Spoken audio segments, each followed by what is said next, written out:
Good morning, everybody. I'm Reverend Michael Everett Davis. I am ordained as an interfaith minister, and I serve Unity of Indianapolis as spiritual leader through special dispensation. I'm going to add to that today.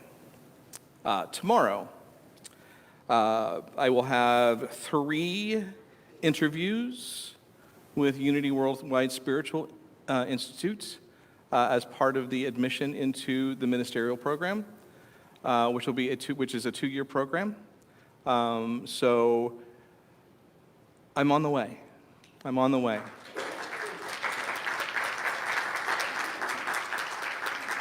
So I ask for your thoughts. I ask for your prayers tomorrow, as it's going to be all day basically. Before my first interview, I'm going to listen to Hineini again to help remind me why I'm here. So speaking of Karen, before I go on the rest of the morning, I want to give Karen Taylor Good and Stowe Daly a shout out and gratitude. They were going to be here yesterday for Larry's service, but unforeseen circumstances, it's this spot. Unforeseen circumstances, they couldn't make it up from Nashville. So we Zoomed them in for Larry's service, and Karen graciously sent me an MP3 of Hineini to play because I really wanted that song. And then, so to continue the music that I really wanted them to do, because I nearly begged them to sing "You Are Loved" at the end of this talk. So instead, Ed and I will be singing their song "You Are Loved," and I'm sure you're in for a treat. All right.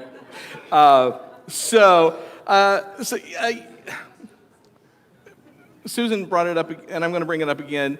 Larry's service yesterday was beautiful. It was so beautiful. And Todd, you put your whole self into that. And we just helped you out and lifted you through that. And Larry would be so proud. He would have loved every single second of it. So bless you. And we still holding you in love and in prayer. Okay.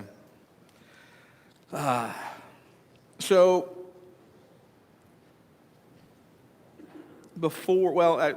going to get started. It's not before I start. I've already started.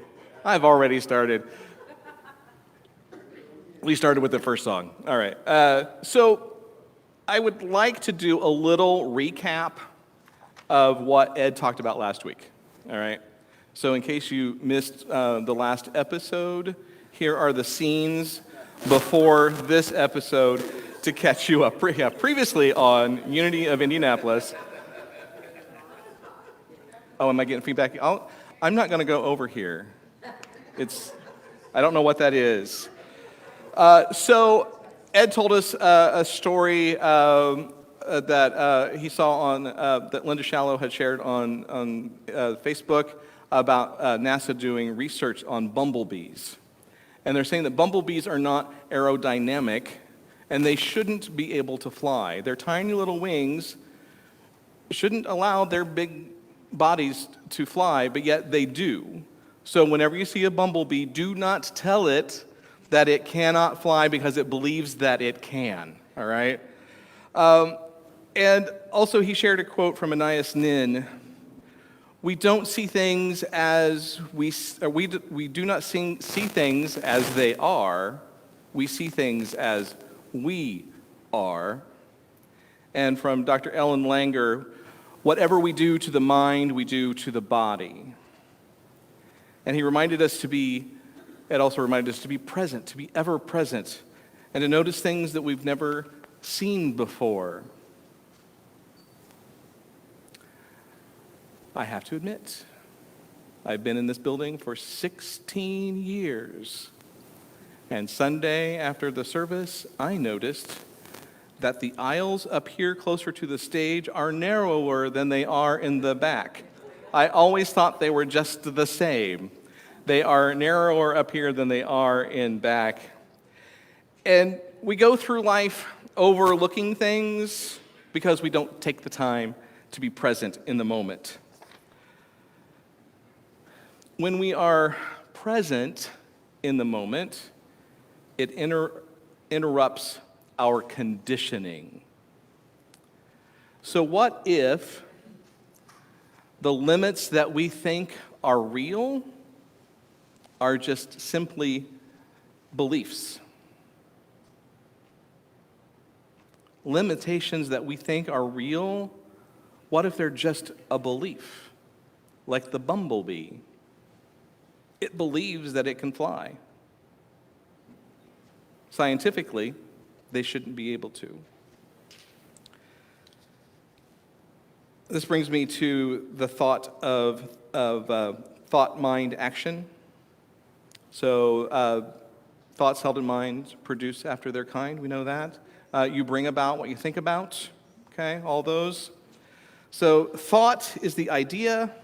Mind is the creative field that accepts it.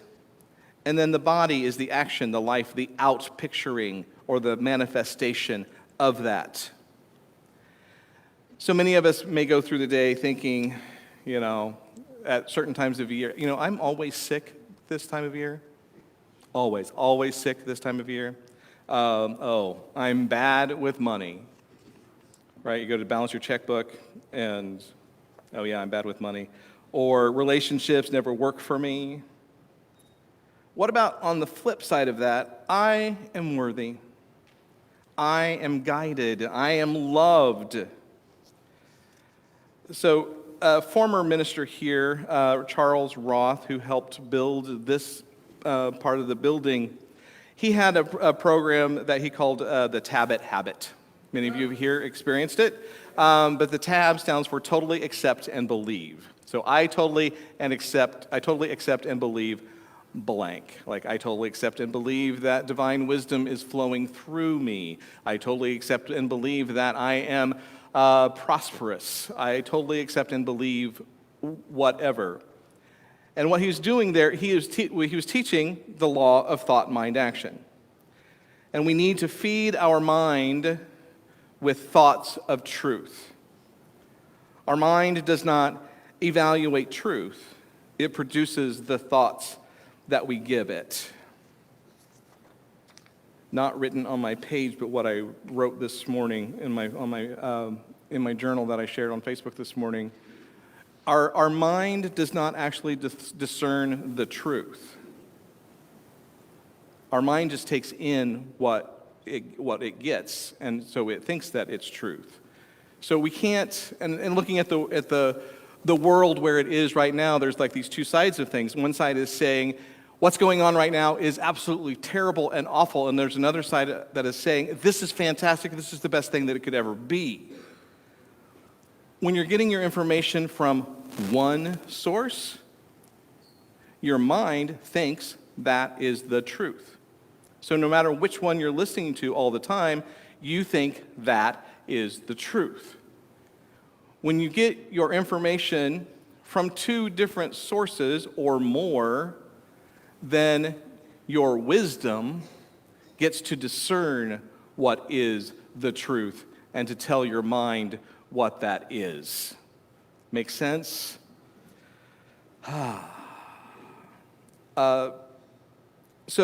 Which brought me to mind to the story that Ed told last Sunday about the man that had tumors the sizes of oranges. So quickly, he had these tumors. He was given a treatment, and the tumors dissolved, went away. He was healed. And then they told him that it was actually a placebo, and the tumors came back. They did another treatment. The tumors went away. They told him which medication, which treatment he did. He did research, and researchers were saying that this treatment this isn't effective. His tumors came back, and he died. Okay.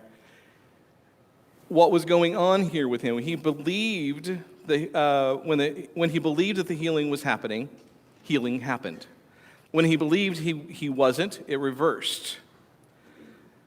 And so we've heard of the placebo effect, right? It's a positive expectancy. We expect the good to come out of it. The opposite is called the nocebo effect, which is negative expectancy.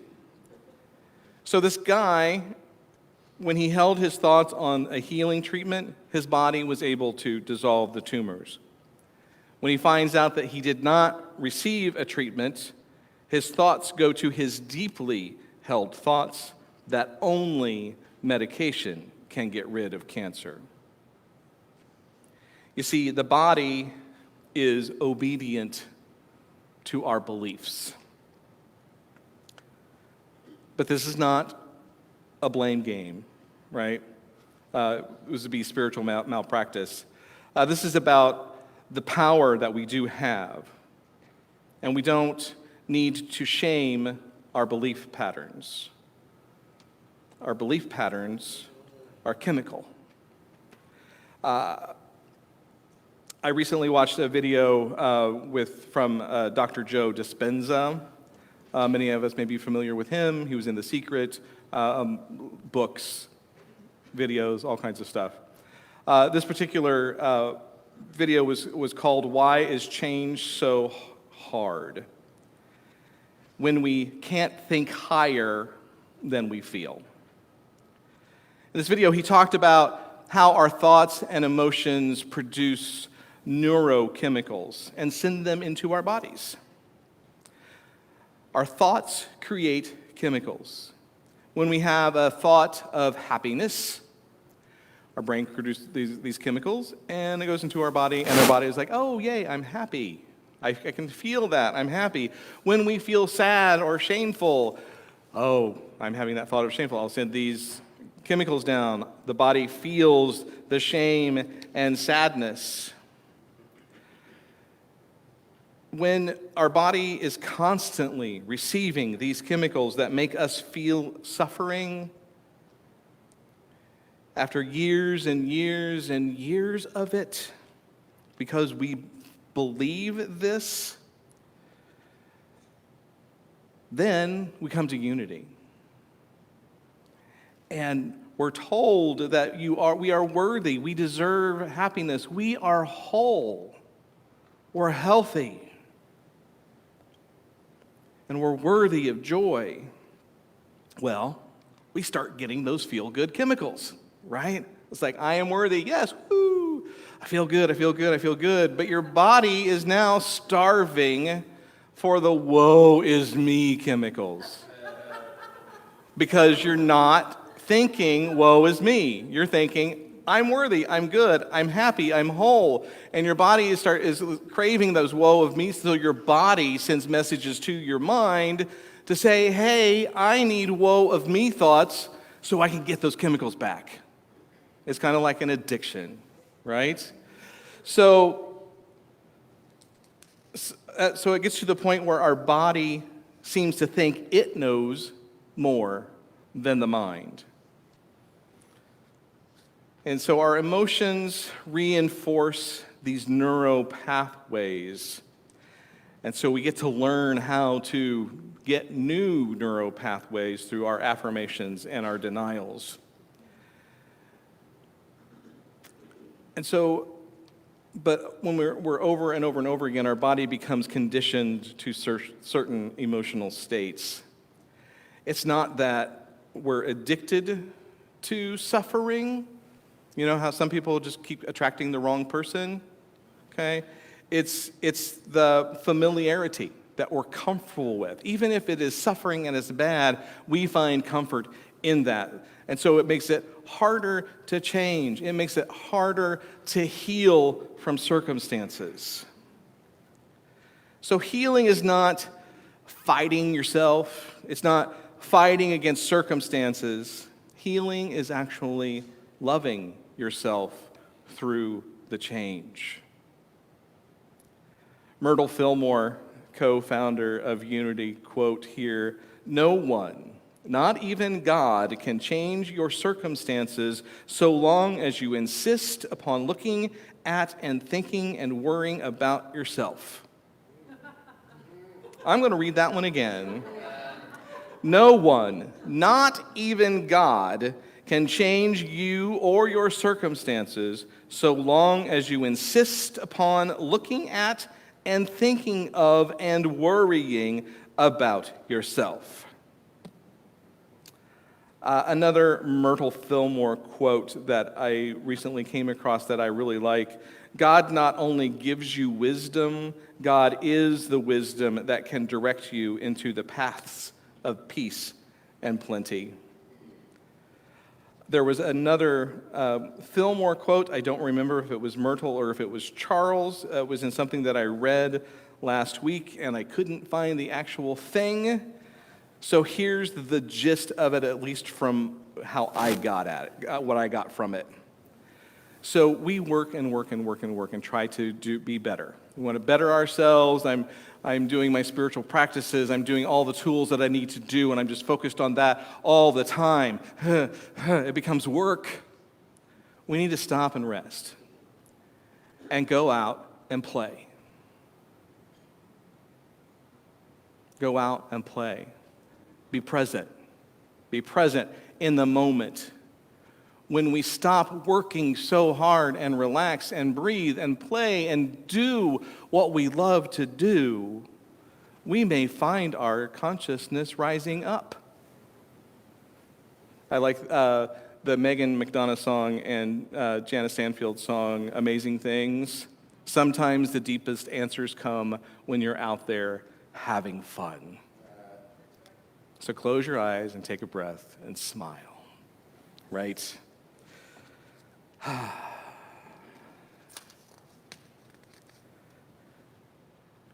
So an abrupt change. Tomorrow evening starts the Jewish holiday of Purim. So I just wanted to bring that up today. It starts tomorrow evening, runs into Tuesday. There are 4 commandments for this mitzvah, or holiday. 1 is reading the scroll of Esther.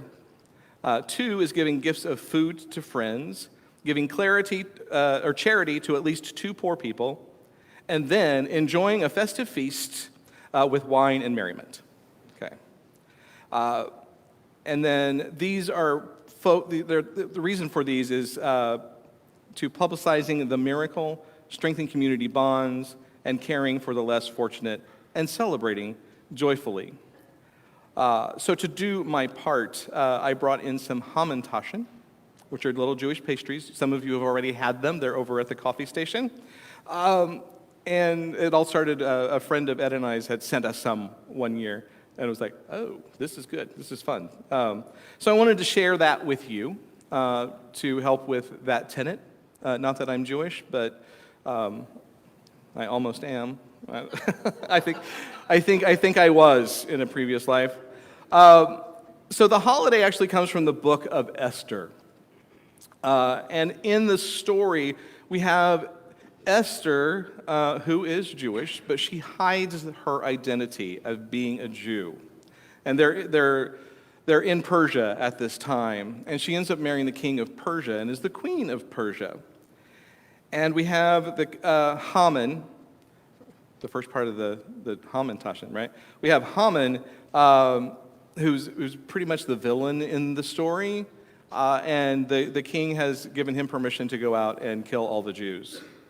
And Esther's cousin Mordecai was like, hey, Esther, it is time for you to reveal who you are in order to save us.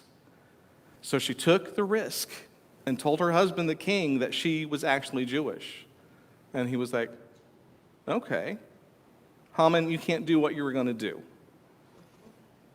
This Jews, you are free to celebrate, do what you need to do. So the Jews ended up killing off the Haman's people because, Old Testament violence. But looking at it through a metaphysical thing here, we see Esther is our divine self. That's who she represents. She is our divine self. And Haman is fear, false identity. And Mordecai is our inner wisdom. And the king is divine law. So we have our divine self hiding. We don't want to reveal who we are. We don't want the divine self out of fear. Our inner wisdom tells us, don't be afraid. Let your light shine. And then divine law is, yes, this is who you are. Be that, celebrate. So when this story, salvation came when Esther stopped hiding who she was. So what is it? Here's the tough question. What is it you're hiding? Are you hiding your divinity? Many of us do. I put a light on mine a lot, just on myself. Or are you hiding your shame, your shadow? In our human lives, we have been, or at least in this country, we have been conditioned to fight pain. We've been conditioned to shame sickness. We have been conditioned to reject our shadow. But pain and sickness and our shadow cannot be healed if we don't love into them. Again, it's thought, mind, action. If the thought is, I'm broken, the mind accepts that, and the body follows. If the thought is, I am loved, the mind accepts that, and the body softens. So the deepest healing thought is not, I'm fixed. It's not, I'm perfect. All right, Unity people. It's not even, I am positive. The deepest healing thought is, I am loved. Say that to yourself. I am loved. Do you feel that in your body when you say that? I am loved. You are all loved.